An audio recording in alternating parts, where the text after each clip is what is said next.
Luca Franca, muito bem-vinda de novo. Obrigado, viu? Que é isso, novamente, eu que agradeço aí ao convite de vocês e ao acolhimento, né? Tamo aí. A Luca Franca é jornalista também, então, portanto, é multitarefa, né?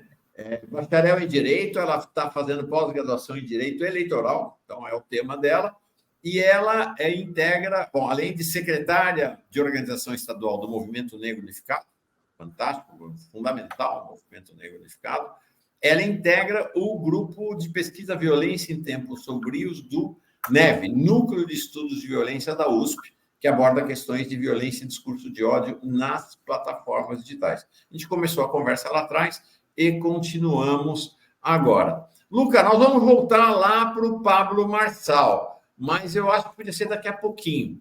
Eu queria começar com uma questão que é essa atração dos jovens por perfis, não é só pelo Pablo Marçal, né? Por perfis como este perfil, né, do Pablo Marçal. O que está acontecendo? É evidente uma mobilização de uma parcela não pequena da juventude neste universo aí dos discursos do ódio, da coisa misógina, né? Principalmente os jovens homens. O que está acontecendo? Então, bem, eu acho que Não, antes de tudo a pera, gente. desculpa, fui indelicado. Perdão, Edgar, desculpa. O que você faz nesse universo das redes sociais? Conta para nós qual é o seu trabalho, qual é a sua investigação, sua pesquisa.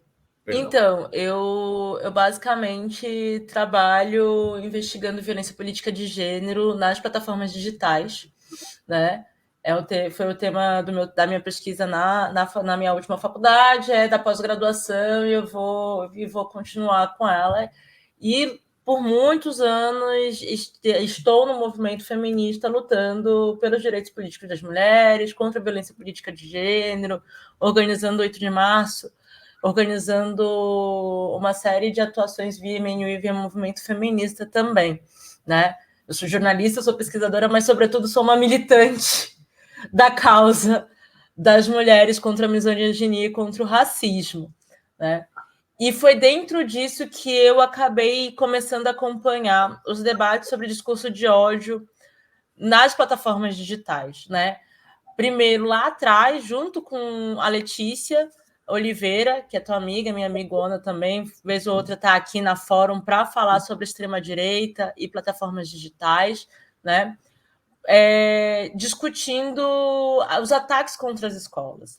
Lá, em 2023, no final de 2023, a gente assinou junto um relatório de um sub-GT do governo de transição do governo Lula, onde a gente já apontava as relações de como se utiliza o humor, como se utiliza o meme, como se utiliza o discurso irônico e afins para o processo de cooptação de jovens e adolescentes ao discurso da extrema-direita e misógino, né?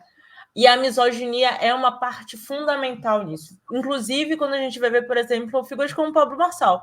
Por que é mais fácil para o Pablo Marçal atacar figuras como a Tabata? E eu não entrando no mérito dos posicionamentos políticos da Tabata, que eu tenho bastante receio, mas pelo fato de que, quando ele foi atacar a Tabata, ele virou e falou que ela nunca tinha sido casada, ele virou e chamou ela de adolescente, ele virou e atacou de forma misógina a Tabata, porque isso ajuda no engajamento dele junto das redes e também se aproveita desse ecossistema que a Letícia muito aponta e eu também, de que os ataques que a gente vê acontecendo nas plataformas digitais e de extrema-direita, eles se engajam através do debate da misoginia e do racismo. E as plataformas digitais acabam por ganhar dinheiro com isso. Por quê? Esse tipo de discurso vai gerar muito mais engajamento do que o discurso que apenas vai tratar plenamente dos direitos humanos, do direito das mulheres. Porque quando você posta algo misógino, aqueles que já estão relacionados com aquele conteúdo vão engajar, e aqueles que se repudiam aquele conteúdo também vão engajar. Então, você acaba gerando uma mineração de dados muito maior, você acaba gerando a possibilidade de negócios naquelas plataformas muito maior, etc, etc. Né? Então, quando a gente vai olhar o porquê do engajamento da juventude, é porque a extrema-direita conseguiu juntar a questão do meme, a questão do humor e normalizar um discurso racista, misógino, antissemita, xenofóbico para essa juventude que acha que é tudo uma grande piada, que é possível você fazer piada antissemita e nazista, porque é só uma piada, porque eles estão nesses ambientes normalizando, que vem desde lá dos chans, passa pelo Discord, passa por uma série de ambientes e que a gente vai ver esses vários ataques deles se consolidando em espaços como o Instagram, como o Twitter e muitas vezes o TikTok, e as plataformas não dando o real preocupação sobre isso, entendeu?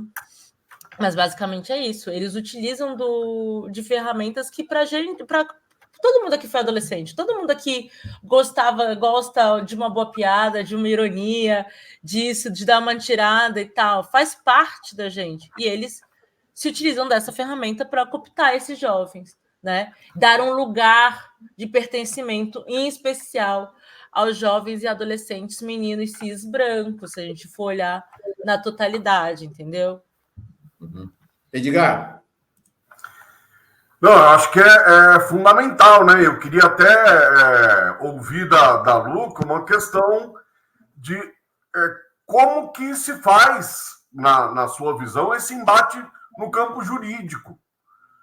Porque muitas vezes são crimes que estão sendo cometidos, né? De misoginia, de LGBTfobia, de racismo, né? As campanhas estão preparadas para isso? E qual que é o caminho da gente conseguir fazer isso a tempo contando que a justiça é morosa, né?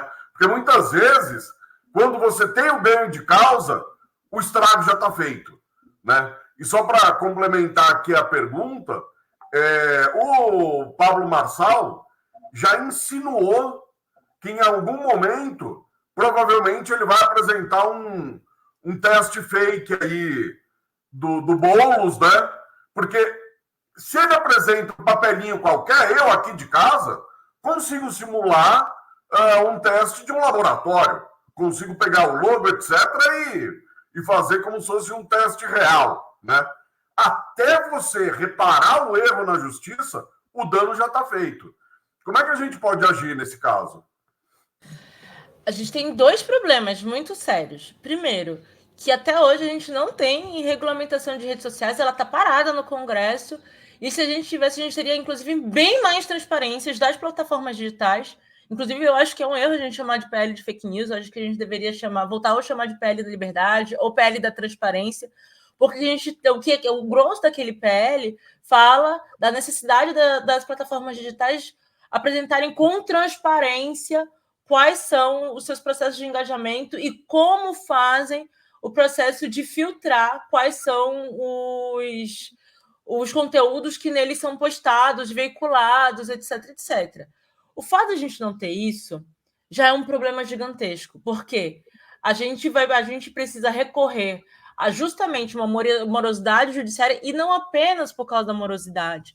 Nós temos um problema real que boa parte do nosso judiciário não entende o que é a dinâmica desses lugares que a gente está, que são chamados plataformas digitais, né?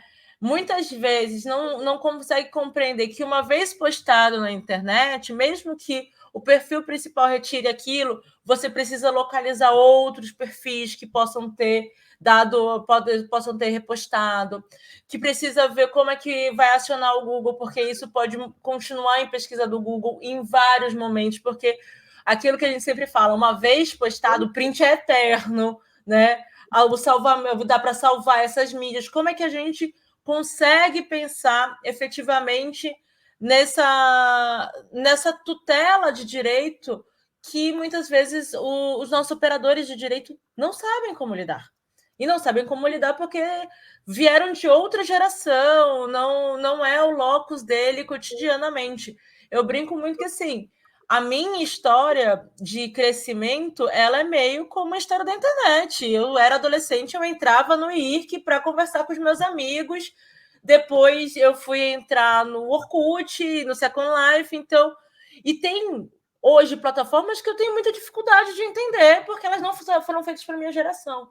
Eu demorei muito tempo para entender a lógica do Discord, porque ele é uma plataforma que foi feita para a geração da minha filha, que tem 15 anos, né? E ela vai a compreender aquilo de uma forma muito veloz e muito melhor do que eu, assim como o TikTok. Fico olhando aquilo, mas por que vídeos curtos? Eu sou da época do blog, eu sou da época onde a gente trocava ideia no IRC, em tempo real, né? Como é que a gente vai produzir e ocupar esse espaço? Isso é da época do tecno-otimismo, essa daqui é a nossa ágora, né? E essa é uma questão, né? O judiciário não está efetivamente preparado para lidar com o advento das plataformas digitais, em especial plataformas digitais com algoritmos, né? Que tem todo esse problema de transparência. A outra, e isso a gente vai ver muito na justiça eleitoral esse ano, gente. A tendência que eu tenho conversado com gente da minha pós-graduação, professores, juízes do TRE e tal, é de que se avance muitos processos sobre direito digital eleitoral nesse ano, nessas eleições municipais. A gente já vê isso com o pedido que o MPE fez sobre as postagens do Marçal sobre o Boulos, entendeu? E a gente vai ter dificuldades na justiça eleitoral, porque nem todo juiz, entende de direito eleitoral, 2, entende do mundo digital. A gente vai ter esse problema.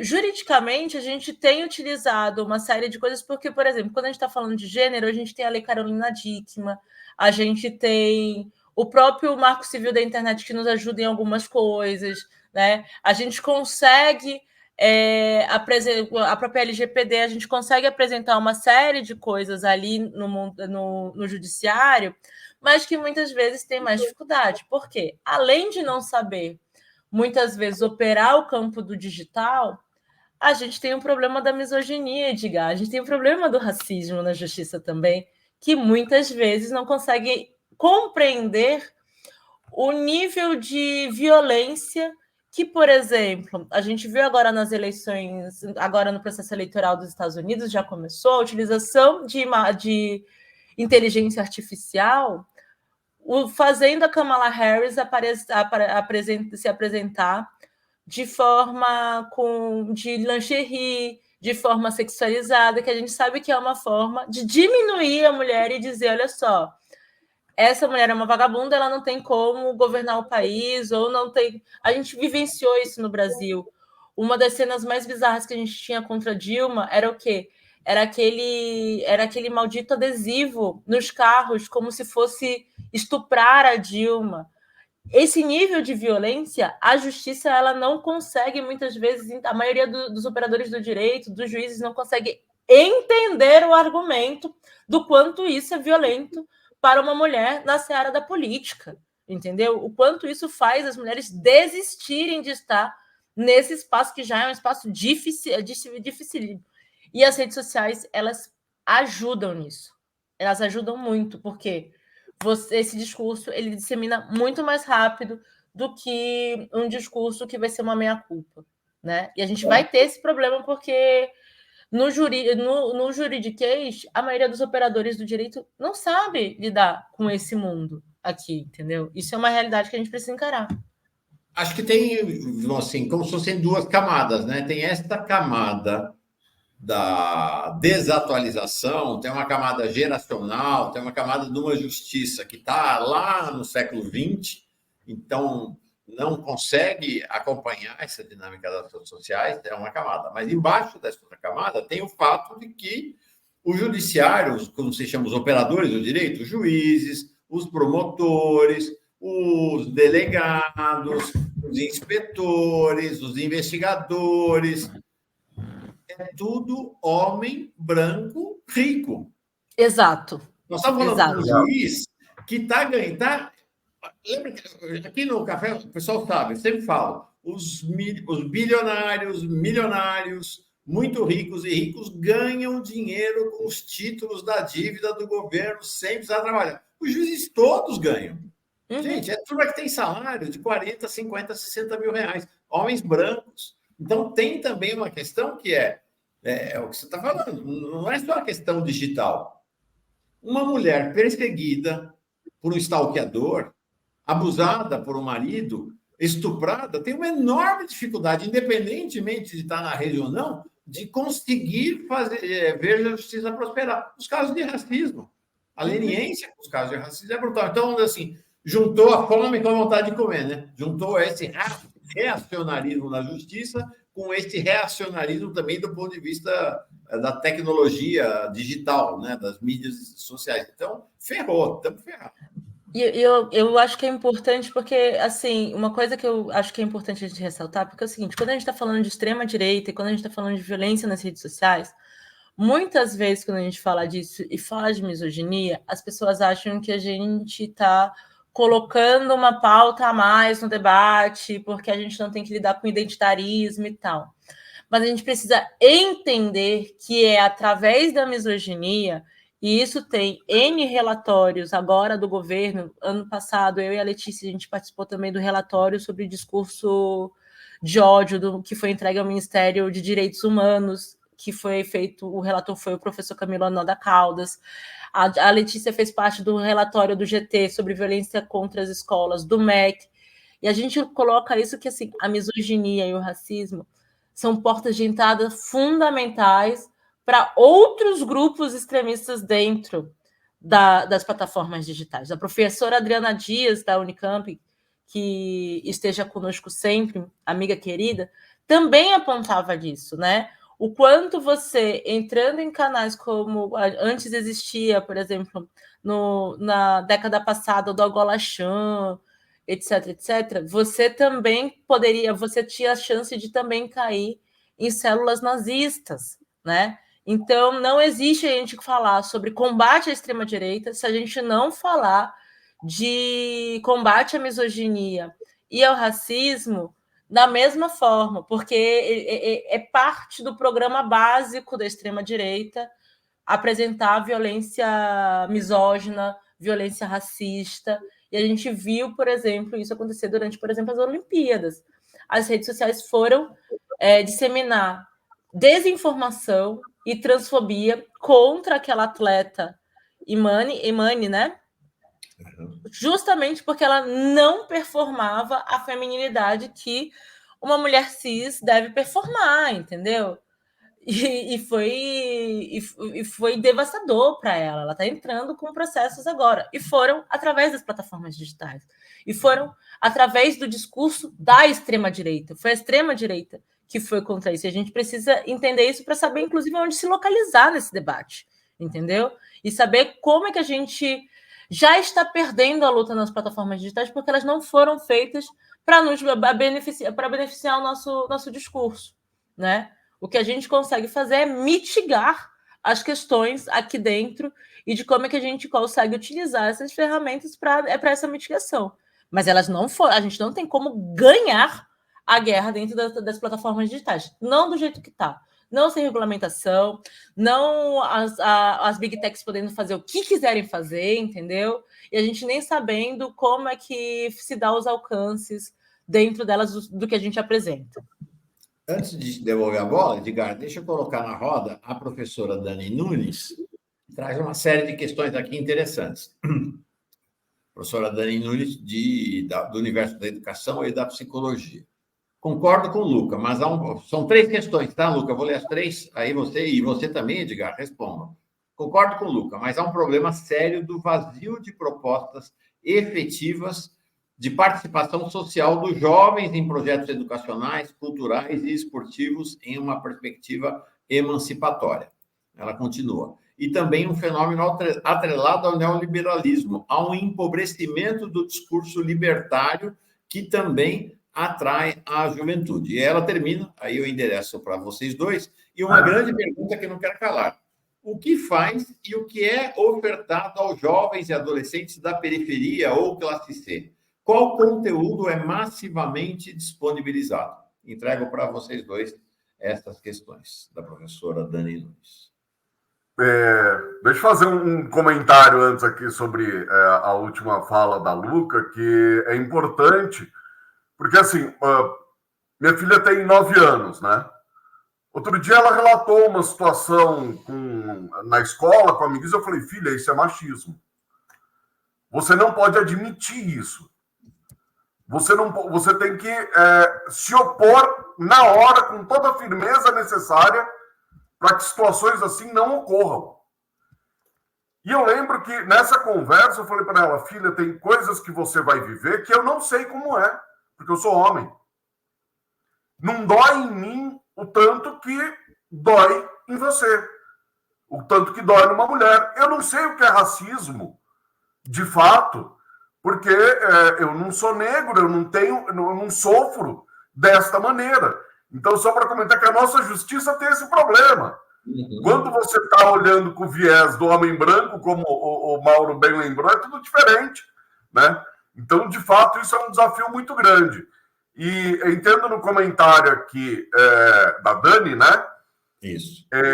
E adicionando mais uma pergunta aí para a Luca, eu acho que assim, a gente tem um problema que no tempo das redes digitais, a direita empobrece o discurso e facilita a compreensão para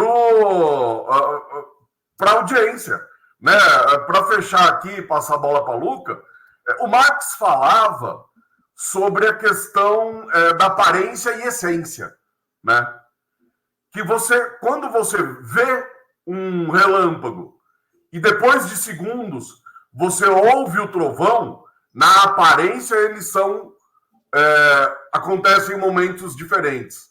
Só que na essência eles acontecem em momentos iguais, né? A direita vai lá e fala o seguinte, se assim lhe parece, assim é. O trovão acontece depois do raio, pronto. E quando a pessoa fala, é verdade, olha, né? Ela vai pela facilidade, pela aparência. E a esquerda tem que explicar tudo. Marx já colocava isso. Você tem que criar a consciência para o trabalhador entender a mais-valia. E isso você tem que explicar que a essência é diferente da aparência. Agora, como fazer isso? E aí, conectando com as perguntas da Dani.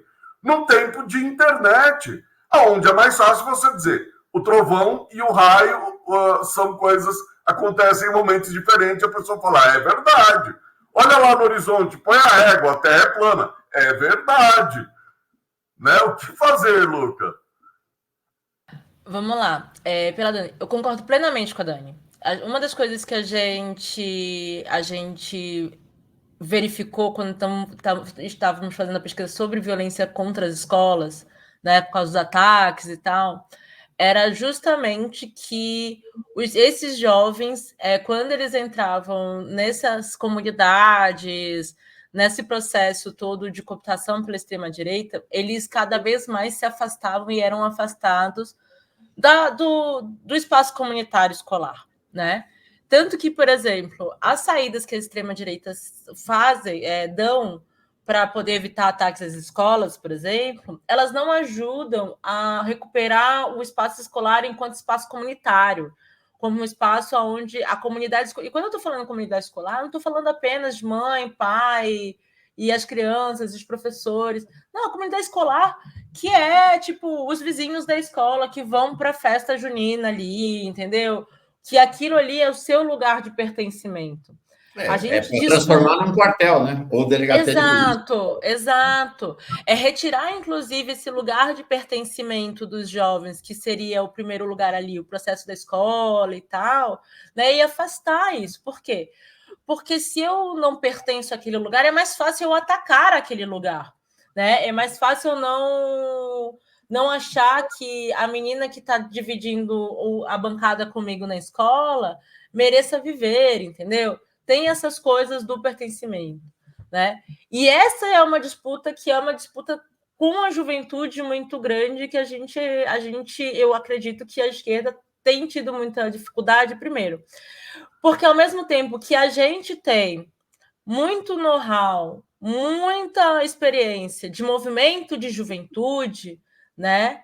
Que é o processo do movimento estudantil, os movimentos de passe livre, essas coisas todas que são historicamente espaço de construção de coletividade e juventude da esquerda, a gente ainda tem dificuldade também de como é que a gente vai lidar com esse espaço das plataformas digitais, que é super dominado pela extrema-direita. Porque também, a Letícia Cesarino tem uma coisa no livro dela que, assim, quando a gente vai ver o desenvolvimento desses espaços das plataformas digitais, não é que racionalmente eles foram lá e fizeram racista, machista e afins, é porque faz parte de quem está desenvolvendo aquilo o machismo, o racismo, e isso vai apresentar no desenvolvimento algoritmo das plataformas digitais, entendeu?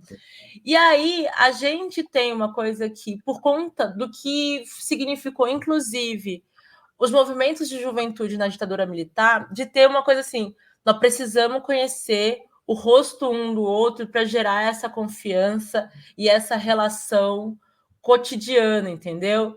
Por quê? Porque a gente também precisa se proteger, né? E o espaço da internet acaba sendo um espaço que é muito dúvido entre a gente. A gente está no... E a Dani está corretíssima, a gente está num campo de batalha. Ainda mais quem é professor, ainda mais quem é mãe e está em época de escola, né? Ainda mais quem é pai, em especial quem lida com meninos, né, cis, porque a disputa contra esses espaços ela é enorme. E é por isso que, por exemplo, a gente precisa bater o pé de que é preciso discutir gênero na escola. É preciso, porque faz parte da disputa contra a extrema-direita, que quer distanciar essas crianças, esses adolescentes do espaço escolar e transformar tudo numa grande gamificação, entendeu? E olha só, não sou contra videogames, mas a gente precisa entender que a extrema-direita ela quer tornar tudo um grande jogo, entendeu? Não tem problema nenhum com o jogo. Jogo GTA com a minha filha, gente, pelo amor de Deus. Acho que quem coloca pânico moral em jogos precisava voltar algumas casinhas para entender que o pânico moral é também parte da ferramenta da extrema-direita, entendeu? Mas é isso. E ao mesmo tempo, para nós é mais difícil, porque a gente precisa explicar as coisas, porque é justamente o que o Edgar está falando. Para a gente ter consciência, a gente precisa entender quais são os meandros que fazem a gente ser expropriado do nosso trabalho, ou que fazem a gente se tornar um trabalhador que ganhe menos, no caso, por exemplo, da população negra, né? A gente tem, por exemplo, no MNU, uma das fundadoras tem um livro que se chama Tornar-se Negro, né? Que tem a ver com a tomada da consciência negra, né?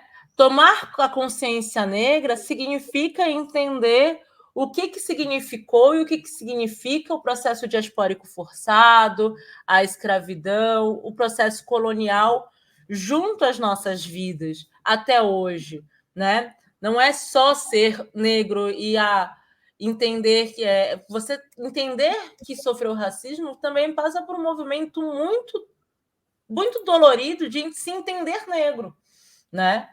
Porque quando você é criança, você quer brincar com as outras crianças. Você não quer sair correndo com medo porque as crianças querem puxar o seu cabelo porque ela tá te chamando de cabelo de colchão de mola, entendeu? Enfim, a gente está numa. Eu acho, e a juventude, a disputa da juventude num programa que seja antirracista e feminista, ele é muito importante para a gente poder contrapor a extrema-direita efetivamente, entendeu? E esse campo também é a escola. Por isso que a gente disputar a escola contra os projetos de privatização, contra o novo ensino médio, também faz parte da disputa contra a extrema-direita. Porque essas ferramentas vão tirar a gente ter esse espaço de pensamento crítico, de formação antimachista, antirracista do espaço público, entendeu? Olha, Edgar, estou chocado com essa Luca, ou Luquíssima. Tem conteúdo, tem café no bule, né? Nossa Senhora, tem muito café no bule. A Tamara Takaoka diz, Luca dando aula, precisa virar um corte. Discussão importantíssima para a qual estamos atrasados. Vai virar um corte. Esse fim de semana vai ter um corte só com a Luca separado do resto do programa. Luca, bom, quero falar o seguinte, você já está contratada como consultora do Fórum Café, então se prepara que eu vou te chamar muitas vezes para vir aqui. Muito legal. Eu ainda tinha duas questões para a Luca, a gente está já bem atrasado, mas o James, que vem na sequência, James ou James, né? Lá no Rio de Janeiro falam James, em São Paulo a gente fala James, vamos tirar dúvida com ele daqui a pouquinho sobre como é que fala o nome dele. Eu tinha ainda duas questões rápidas, mas antes eu quero a questão do Edgar. Eu queria concordar aqui com a Dani e com a Luca e dizer uma coisa. E concordar com o Mauro também, que vive falando isso. A gente tem que fazer a disputa política e tem que radicalizar. Porque, assim, quando um entrevistador chega para uma figura progressista, fala, você é a favor da polícia entrar na favela matando preto e pobre? Fala, não, veja bem, temos que respeitar a polícia, tem muito policial sério. Nesse veja bem, já perdeu tudo. Quando ele vai para a figura direita, fala, sim, sou a favor, sim. É assim que se trata bandido. Pronto, o recado é radical. Só que como é que é a passagem bíblica, Mauro? Que o morno deve ser vomitado, né? Apocalipse. Você é morno. Se fosse frio ou quente, eu não te cuspiria. Mas como você é morno, eu vou te cuspir. Vou te jogar fora. Ninguém gosta de coisa morna. Bem, para passar a bola aí para a Luca no final, fala assim, porque, na minha opinião, a gente tem que fazer esse embate. E a gente tem que assumir posturas radicais também. Porque senão a gente vai confirmar esse movimento que mostra a extrema-direita como anti-establishment, né? A extrema-direita roubou esse papel da esquerda, ser antissistema. E se a gente não voltar a radicalizar no discurso, não fazer a disputa ideológica, a gente vai ser confundido com o sistema mesmo. Fala, esse cara é cheio de senão, de veja bem, etc. Eu quero o outro que está falando a verdade. É isso aí. Bem, gente, eu queria muito agradecer. Mauro, pode contar sempre, estamos aí junto. Deixa eu juntar o que o Edgar falou com mais uma pergunta, e aí você fecha tudo, e então já fez o aqui que está contratada, vai vir aqui, em setembro vai estar aqui de volta, outubro, novembro, vai estar sempre com a gente. Juntando com o que o Edgar falou, duas questões. Primeiro, qual é efetivamente a importância do Discord na organização, na estruturação desse discurso da extrema-direita, do discurso misógino, racista e outros? Primeiro. Segundo, como é que você vê, a gente falou isso brevemente na sua pré-estreia aqui mais cedo, mas como é que você vê essa figura do Pablo Marçal? Tá, é isso. Pode contar, vai ser um prazer sempre trocar essa ideia. Eu vou mandar um beijo para a Tamara. A Tamara foi uma das tutoras da minha filha na escola. Não acredito! Ela Exato. Uma professora incrível e que enfrentou todos esses debates importantes de ser pautado na escola, né, junto às crianças. Legal. E assim, vamos lá. Eu acho que a gente tem sim que lembrar que a nossa tarefa principal é conquistar corações e mentes, entendeu? Conquistar corações e mentes não é algo vazio para a esquerda. Significa justamente a gente conquistar a consciência das pessoas, né? A gente conquistar as pessoas se reconhecerem e necessitarem, inclusive, organização. E organização pode ser feita de formas diversas, não é só partido político, pode ser movimento social, pode ser um grupo de pais que atuam no conselho da escola da sua escola, pode ser uma série de coisas, entendeu? Mas a gente precisa voltar a sonhar e a disputar corações e mentes. E sonhar significa não ter medo de falar as coisas. Um dos grandes temas que sempre nas eleições municipais, em especial, e nas eleições gerais, que todo mundo fica com dedo, é falar de aborto, né? Uhum. Sendo que, por exemplo, no primeiro debate aqui de São Paulo, quando o Ricardo Nunes foi perguntado sobre violência contra a mulher e falou da lei que ele sancionou, essas coisas todas, a Tabata não conseguiu ir mais para cima por causa da posição de não defender o aborto legal, efetivamente, porque tinha um espaço ali, tinha espaço para virar e falar que o Ricardo Nunes está negando o acesso à saúde de meninas, de mulheres nessa cidade, ao ter fechado o serviço de aborto legal no Vila Cachoeirinha. Mas não se pode falar disso, porque isso vai assustar os eleitores e afins. Mas tem como você falar, a gente viu isso.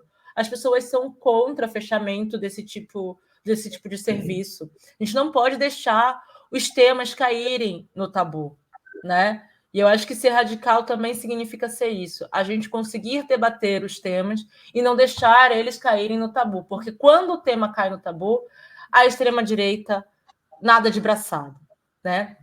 Sobre as questões relacionadas ao Discord. Eu acredito que tanto os chans quanto os Discord, quanto as panelas dentro do Discord, eles servem como espaços organizativos mesmo, né? Se para a gente na esquerda os espaços organizativos são as nossas reuniões de movimento, aqueles seminários, isso, aquilo, outro, os chans e, os Discord, e as panelas no Discord servem como esse espaço de como é que a gente vai fazer isso? Aonde eu vou despejar aquela informação que eu recebi, né? De doxar as pessoas, de virar e saber como é que vai mandar o e-mail para gabinete X ou para pessoa Y, entendeu? Esse semestre passado, a gente teve uma professora da USP, a Marina Moscovici, que teve a vida dela devastada, descobriram os horários dela de aula na USP, uma série de coisas, né? Através, efetivamente, desse espaço aí de organização, porque são espaços de reunião, entendeu? E aí, as outras plataformas... O Chans e o Discord são os espaços onde a extrema-direita se organiza e planeja... De formulação, são espaços de formulação, espaços onde vão se organizar efetivamente, entendeu? E o Twitter, o TikTok e afins vão ser o Facebook, por um tempo também, vão ser os espaços onde eles vão propagandear isso, né? A gente também tem as nossas formas, a gente faz agitação e propaganda, né? E a gente tem os espaços onde a gente vai formular como é que vamos fazer a nossa agitação e propaganda da nossa posição de esquerda, não é isso? Eles fazem a mesma coisa, né? Então, com uma diferenciação que para o debate de combate à violência contra a mulher, né, de violência misógina, nos chans, meninas e mulheres eram proibidas de participar. No Discord das panelas, nós já temos a participação de meninas e adolescentes, porque elas são potenciais vítimas, porque são nesses espaços também que a gente vai ver. A gente teve matérias e mais matérias ano passado e esse ano demonstrando processos bizarros de tortura psicológica de meninas através de lives no Discord. A gente viu processos de meninas que foram encontrar pessoas que elas tinham conhecido no Discord e foram sequestradas e sofreram com estupro e tal. Por quê? Porque elas são as potenciais vítimas que eles vão poder fazer as coisas ali dentro, né? Então, a relação, ela é muito... Não tem como a gente falar da onde se formula, onde se organiza a extrema-direita, sem a gente falar aonde vai ter também o objeto da violência contra meninas dentro das redes sociais, né? Não tem, a gente é um distanciamento muito pequeno, a gente não consegue não falar e a gente precisa começar a naturalizar no nosso discurso que quando a gente está falando de combater a extrema-direita, o bolsonarismo, a gente está falando de combater necessariamente a misoginia e o racismo, né? Dos nossos lugares, essas coisas todas, mas a gente não pode mais tratar como se fosse apenas uma cortina de fumaça, como a gente vê muita gente falando por aí, entendeu? Por isso que eu agradeço, inclusive, a oportunidade. E sobre o Pablo Marçal. O Pablo Marçal, eu acho que é o ator político mais perigoso dessas eleições. Por quê?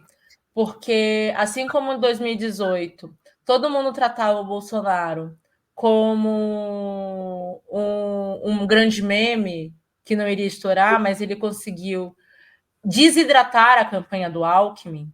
A gente precisa lembrar que muita gente de esquerda fala que ele não elegeu o Bolsonaro, mas no mesmo dia que ele não foi às ruas, no dia 29 de setembro, o PRTB estava esvaziando a campanha do Alckmin e indo fazer campanha para o Bolsonaro.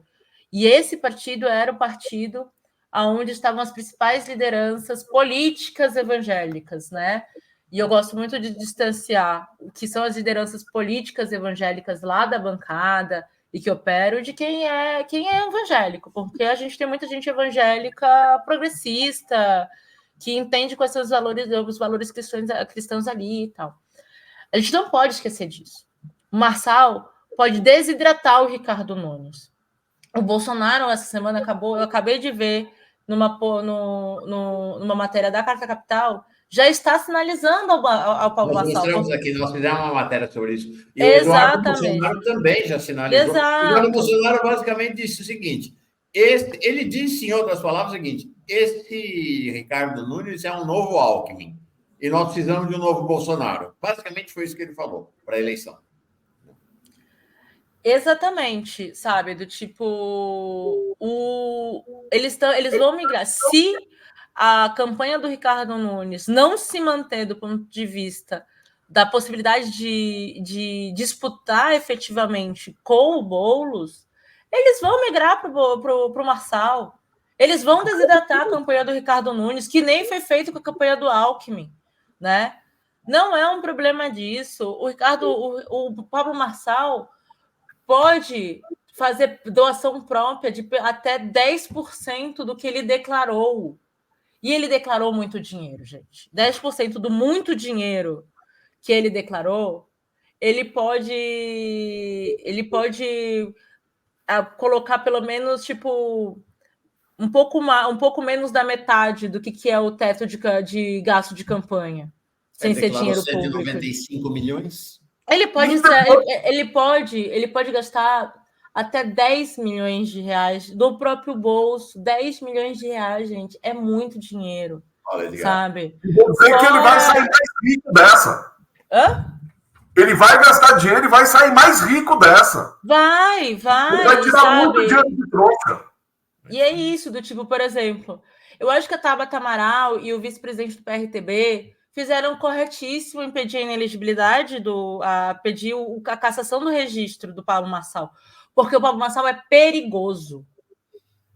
Quando se convidaram o Pablo Marçal para o debate da Band, para o debate do Estadão, se legitimaram um discurso profundamente perigoso, um discurso de extrema-direita que visa perseguição de todos, que inclusive vira e diz que liberal é comunista, que nem a gente viu com o macartismo, que nem a gente viu com o nazismo, com o nazifascismo. É colocar tudo numa lógica de perseguição, que é o que o Bolsonaro fez, entendeu? Que é o que o bolsonarismo faz. A gente está lidando com a extrema-direita.